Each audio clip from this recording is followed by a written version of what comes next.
playwright, poet, essayist, film director, and perhaps most significantly, the leader of the experimental theatre group Tenjo Sajiki, Terayama Shuji was a creative force whose energies could not be confined to only one artistic form.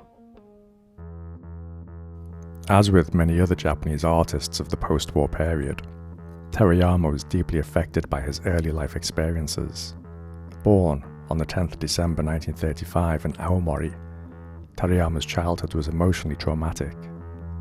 His father died at the end of the Pacific War in Indonesia, and following the defeat of Japan and the collapse of the government in 1945, Terayama's mother went to work on a US military base in Kyushu, while Terayama remained with relatives in Misawa City. During this time, he witnessed the devastating air raids that destroyed Aomori City in the last days of the war, killing over 30,000 people. Images of charred corpses strewn around the ruined streets blazed through his imagination.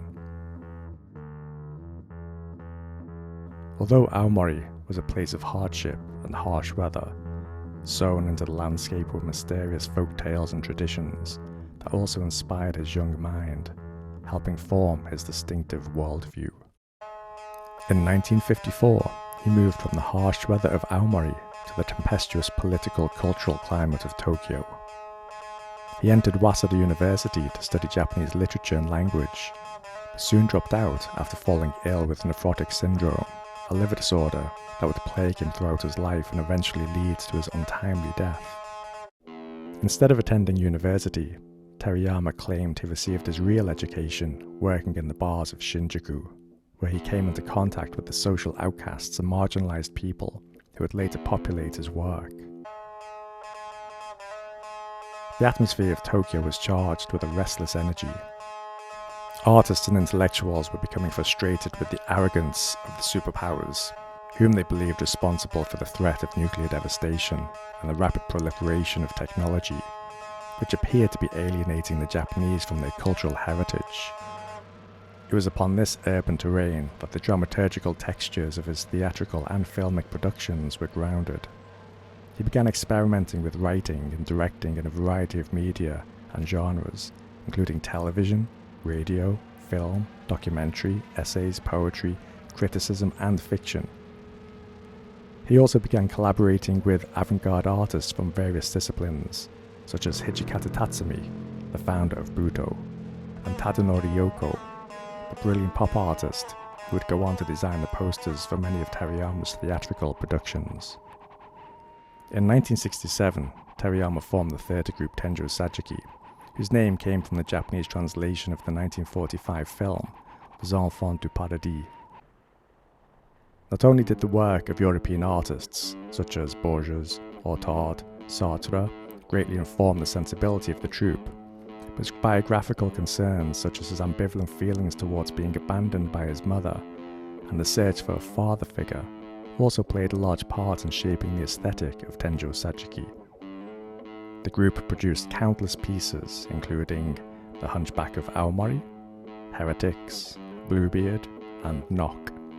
Each piece was a carnival of cultural rebellion, iconoclastic and anti-establishment. Although his theatrical output was prolific, Terayama refused to develop an all-encompassing methodology. Instead, he experimented with various styles, leading to what he called meta-theatre. He wanted his radical theatrical principles to question the very nature of art itself. One of the primary aims of Terayama's theatrical work with Tenjo Sajiki was to redefine the relation between performer and audience, experimenting with radical methods of breaking down the distinctions between performance space and audience space. For example, in a piece performed in 1975 called Knock, Terayama moved his ideas literally out onto the streets of Tokyo.